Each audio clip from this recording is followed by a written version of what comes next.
Jones. And I'm Kelly Lewis. And we're your revenue insiders. We're here today to talk about a pretty exciting topic. It's a spicier topic than we typically get into. Well, I mean, it's timely because we all watched the Super Bowl yesterday. And I don't know about you, I've already talked about it a ton of times in my work this morning.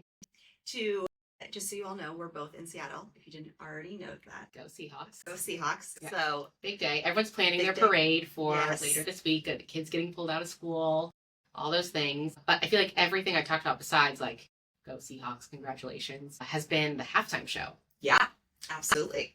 Bunny was fantastic. Phenomenal. Yeah. I thought it was an excellent halftime show. And it left you just with a really great feeling, Gina. I loved that it was a cohesive moment throughout the show. Like, it wasn't like some of the recent ones have been like, oh, here's a stage and here's a stage and here's another song. And it was just like this one long melody. At the end, when he held up the football and it said all about togetherness and love trumps hate and all of those moments were just, I felt really appropriate because there's been so much political response to what that halftime show was going to be. Yeah, I think it would be really hard to walk away from that and not understand the power of what that represented, because just listing off all the countries in America felt very beautiful because America is so much bigger than we sit here in the United States in a very privileged seat, but it's not just the U.S. Well, and I think what's really interesting is that in all these conversations, right, people are talking about, did you see the halftime show? What was your take on it? Because it had become this politically charged moment. There was another halftime show, I don't even know what it was called, but which with musical artists, I like some of their music, you wrong necessarily inherently, but it made all of it so political. And I feel one of the things that it made me realize is you can't even talk about the Super Bowl at work without talking about politics right now. Yeah, I think we both grew up in an era where you just didn't talk about politics. Off the table. For the workplace. It was something that you went to work dinner and you just knew. Don't bring it up. And if someone else brings it up, try as quickly as you possibly can to stop talking about it. Yeah. And realistically, that was true in maybe the earliest of our careers. But we have been through, I saw this online post that was it was about mothering, but it was the mothers of this generation, which you and I fall into, have mothered through this Trump sandwich. And it's been very high anxiety. And I mean, a lot of the reasons it's polarizing is because there's a lot of social media presence, a lot of vocal opinions about things. And there's been a lot of things that it's not whether you should pay more taxes or not. It's it's very people oriented, socially charged topics. And so, while I may have abided by that rule for some period of time, I just don't understand how you cannot talk politics and work are the same at this point half the time. Yeah. I agree with you, and we are also managing people. I don't anymore, but for a very long time, I managed people. You have a big team, and when you're managing people, you have to realize that their life does not consist just within the four walls of their office or wherever they're working. There are always things going on, and I think we always talk about having an understanding of you never know what's going on in someone's home life. Yeah.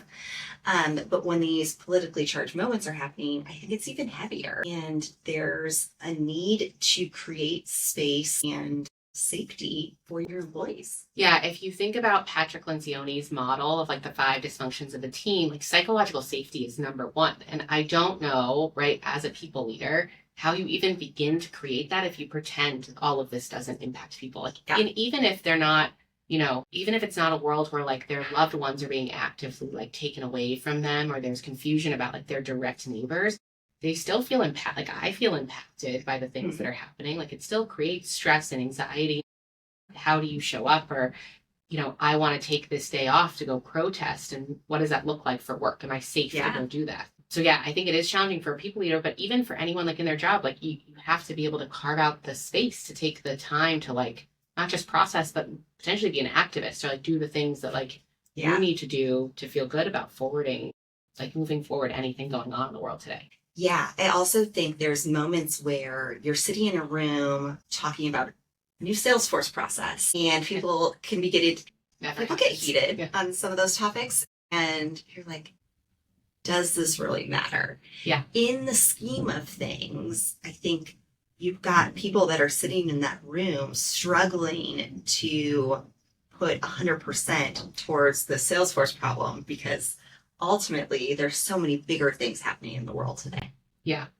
I think that's totally true. There are many times, I mean, again, myself included, where I'm just like, why are we yelling about this forecasting process? We don't need to yell about it. It's like, yes, it matters. Like we need to get our forecast right so that we make sure we're hiring the right number of people and we take the right responsible steps as a company. But like, we don't need to yell about it. Like, no, it's not life or death. It really puts it in perspective. And I think, what you were saying, like going back to being a people manager, I do think that you have to have awareness a lot more often at a broad level. It's not just someone going through something personally. Like, can you look around your virtual Zoom setting and say, like, is everyone in it? Do they need a moment? Like, are they, are they able to problem solve this, or do we need to take a step back and kind of address something that's bigger or give more space? And I do feel like a lot more of that ownership is on people leaders right now. Yeah. And that comes down to EQ. I think I remember those, we're still seeing them today, but those rolling layoffs that were happening for a few years, unfortunately, are still happening. And I was at a couple companies that were impacted by those. And in the conversations, there were trainings that said, make sure you check in with your team and make sure they're okay. But you also have to have the EQ to realize not everyone can or wants to talk about it in the workplace. Yeah. And so how do you create a safe space for the differing opinions that may be in the room or those that just don't feel comfortable in general talking about those things? Yeah. And so it is a really hard situation for frontline leaders or any people leaders to navigate on how do you create this psychological safety for a group of people that all are tackling and hearing and thinking about this differently. Yeah. And it really does show that you have to think of leadership in a one-on-one setting. Yeah. And I think that oftentimes is probably the most appropriate space to do some of those conversations. I think you can share your own feelings more broadly. Mm-hmm. You just have to be careful about putting other people on the spot.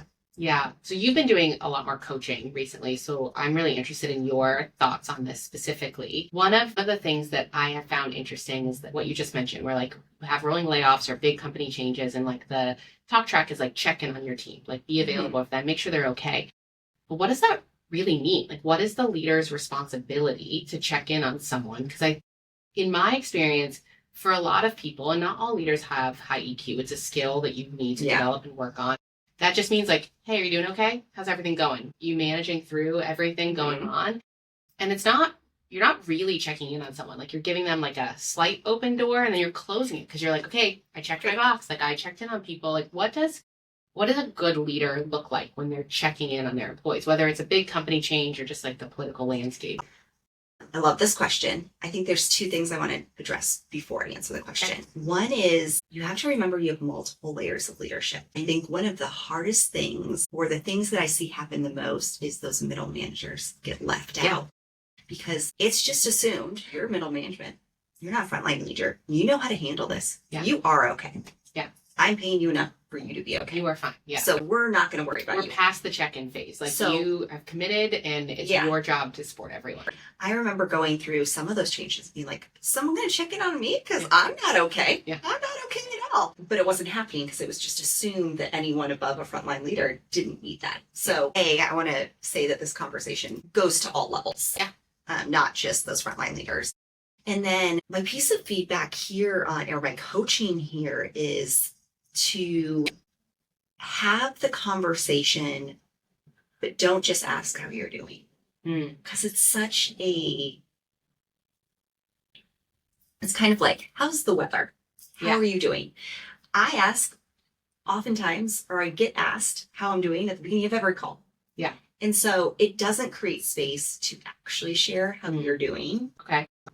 And so sometimes you have to layer it just like you would do discovery with a salesperson. It's all about discovery. It always is. It is. Everything goes back to discovery.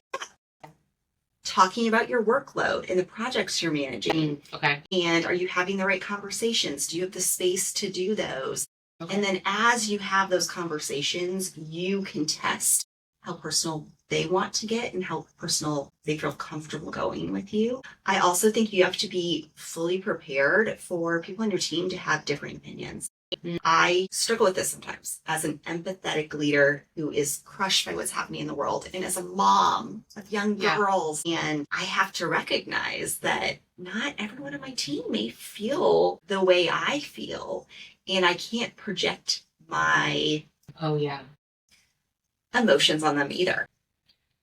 Yeah, I think that's a great point. And I think that's where a lot of middle managers really struggle is they tend to project themselves to their next line leaders because they're feeling it and no one's really checking in on them. And I have seen that play out. But I also think the point you made about being a mom, I mean, obviously we both are, is a lot of the middle management layers are young parents, young families. And they're experiencing a high volume of emotional things that are impacting. They're thinking about every day. They're checking every day, right? From every angle. Like you're not just thinking about it from a work side of things. Yeah. And so when no one's checking in on them, you create a lot of friendships with your direct, your good middle managers are creating a lot of relationships with their individual employees and their next frontline leaders. When they have no good outlet, like it becomes like a friend zone where the check-in goes both ways. And that's great. Like, I think those relationships are important at work. I've made a lot of friends through work that way, but I think you have to make sure every line feels like very well heard and respected all the way up. So people have the space to then move forward from things or feel productive at work or get things done. I think what's really sad about this moment in time is companies for so long were really invested in ERGs, employee resource groups. And these were groups that had topics like DEI and B. And so much of those dollars were pulled back. I know. And so now you don't have a safe place for your employees to go and have these conversations. At the same time, the world is projecting this conversation onto us. And I feel like I have to have the conversation. This is why we're doing this podcast. We thought about it. We said, someone has to have the conversation. It's not a political podcast by any means, but we do need to have the discussion of it's going to come up at work. Yeah. And how do you manage these situations? How do you be a working mom in the stress of all of it? Yeah. And how do you support your employees? You're answering questions for your kids who are asking, like, what are the protests going on the side of the road? Like, how do we participate? What's happening here? You're answering questions for your employees, or you're not because you are overwhelmed with all the decisions in front of you and you don't know how to like safely express what you're feeling. Like there's no end to any of it. Yeah. And so, I think this is a really important conversation to help open up that like, it's not a binary on off for like work-life balance or work in politics. Like it's an integration. It's just part of working right now. I feel like it's to a point where I can't be quiet anymore. Yeah. I think I was actually just talking to a couple different people, business partners, we'll call them.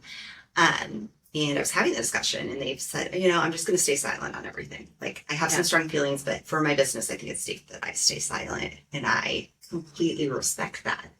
But I also feel like for me, in the moment I am, and the fact that I can have my own career and build my own business, I can't stay silent on these really important topics because I am a mom and I do manage people at different businesses, and too much of inside of me is telling me you can't stay silent anymore. Yeah, but I think that goes back to the point that you were making on people needing like an open door and you can't just check in on them because not everyone feels comfortable being vocal about it, no matter what their opinions are.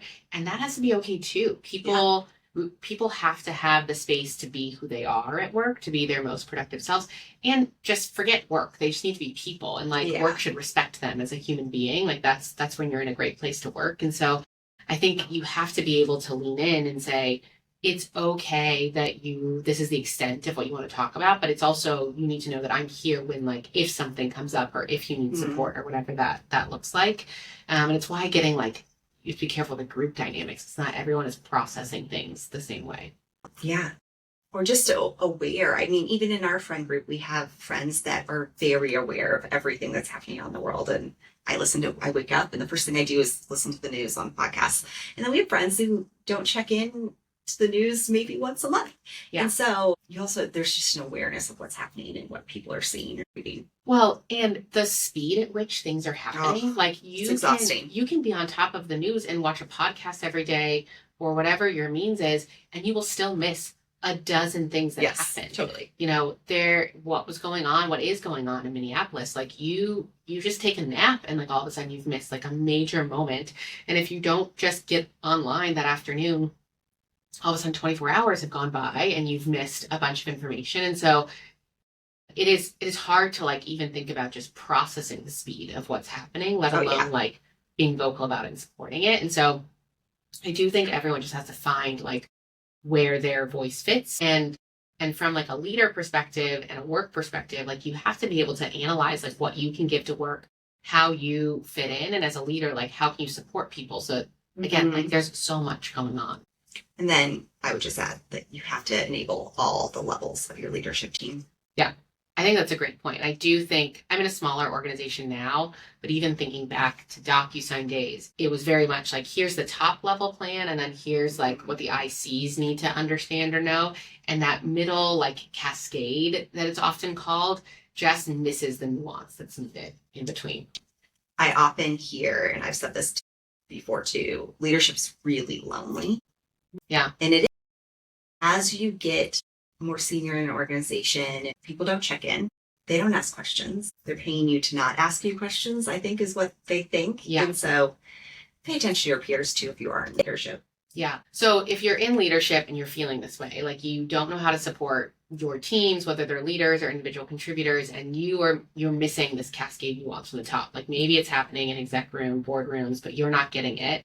What are some of the best resources that you found? You said you listen to other podcasts. I'd love to know like what you're listening to or doing to help like be less lonely. Because you're a team of one right now. I am a team of one. So I actually find I get the most. So I have my own executive coach. And that's so I definitely spend time with Rahila. I spend a lot of time on LinkedIn just looking for other voices, other female voices. Oh, yes. Okay.